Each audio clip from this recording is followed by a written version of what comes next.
Jika Anda berpikir Perang Dingin sudah menjadi sejarah, pikirkan lagi. Kedatangan lebih banyak tank NATO Leopard 2A8 di dekat perbatasan Rusia menjadi sorotan utama, memicu kegelisahan dari Laut Baltik hingga Laut Hitam. Ini bukan sekedar tank biasa. Mereka mewakili puncak teknologi perang lapis baja Eropa, dan pergerakan mereka ke arah timur menandakan sesuatu yang jauh lebih besar daripada sekedar rotasi militer rutin. Jadi, mengapa pengerahan ini terjadi sekarang? Dan apa arti sebenarnya bagi hubungan yang sudah tegang antara NATO dan Rusia? Seri Leopard 2 telah lama dianggap sebagai salah satu tank tempur utama Barat terbaik. Tetapi 2A8 berada di kelasnya sendiri. Bayangkan seperti mobil sport yang baru saja mendapatkan mesin turbo, suspensi yang lebih baik, dan rangka yang diperkuat, semuanya dalam satu paket. Dengan peningkatan lapisan baja, sistem kendali tembak yang lebih canggih, dan sensor generasi terbaru, 2A8 dirancang tidak hanya untuk menahan senjata anti-tank Rusia, tetapi juga mampu mengungguli sebagian besar di antaranya. Dibandingkan pendahulunya, 2A7, varian baru ini menawarkan perlindungan ranjau yang lebih baik, sistem manajemen medan pertempuran sepenuhnya digital, meriam 120 mm smoothbore yang ditingkatkan dengan amunisi yang dapat diprogram, serta sistem perlindungan aktif atau APS yang dapat mencegah roket dan rudal yang datang. Peningkatan ini menjadikannya bukan sekedar alat pertahanan, tetapi juga berpotensi menjadi pengubah permainan dalam konfrontasi masa depan. Perang di Ukraina, aktivitas perang hybrid yang terus berlangsung dan retorika Moskow mengenai pengepungan NATO telah mendorong aliansi tersebut memperkuat sayap timurnya. Tank, bagaimanapun, mengirimkan pesan jelas, kami ada di sini dan kami siap. Apakah ini benar-benar soal pertahanan atau hanya unjuk kekuatan? Banyak analis berpendapat ini adalah keduanya.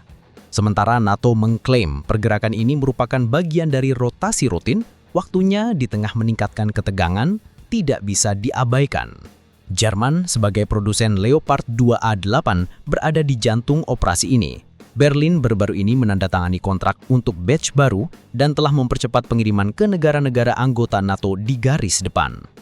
Polandia, Lituania, dan anggota timur lainnya sedang menerima atau meminta tambahan unit. Sementara itu, Amerika Serikat memberikan dukungan logistik dan intelijen untuk mengkoordinasikan pengerahan. Moskow telah memberi label langkah ini sebagai provokatif dan memperburuk keadaan.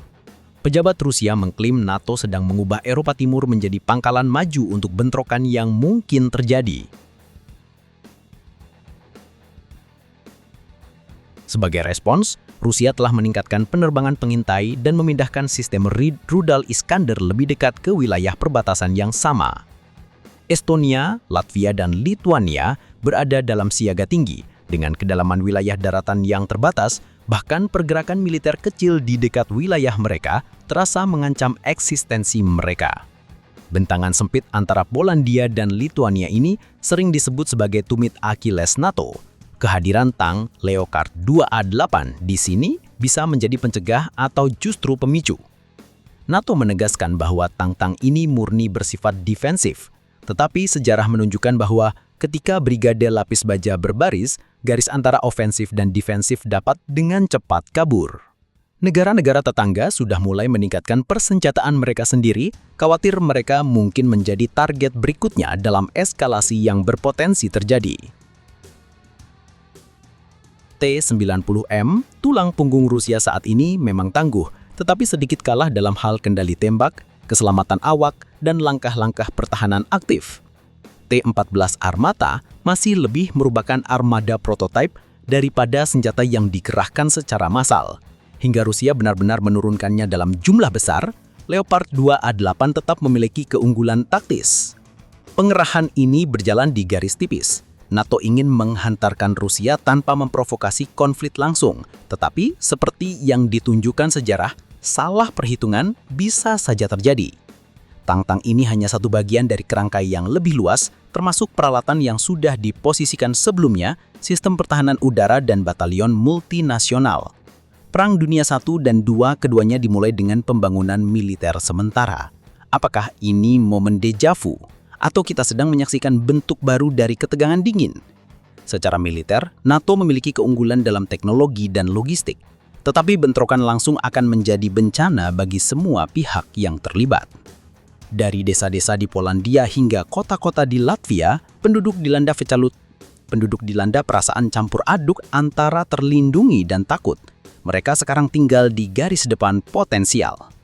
Pembangunan militer sering membawa peningkatan infrastruktur dan pekerjaan, tetapi juga biaya hidup yang lebih tinggi dan rasa militerisasi yang merayap. Baik Washington maupun London mendukung langkah ini, melihatnya sebagai bagian dari strategi yang lebih luas untuk membendung pengaruh Rusia.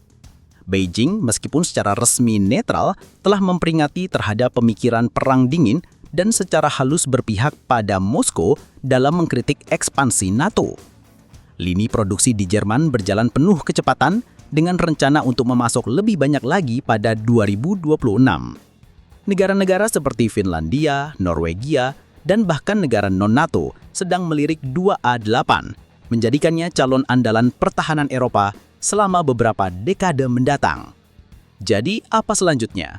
Apakah tang-tang ini akan menjadi perisai yang menjaga perdamaian, atau percikan yang memicu sesuatu yang jauh lebih buruk? Waktu yang akan menjawabnya.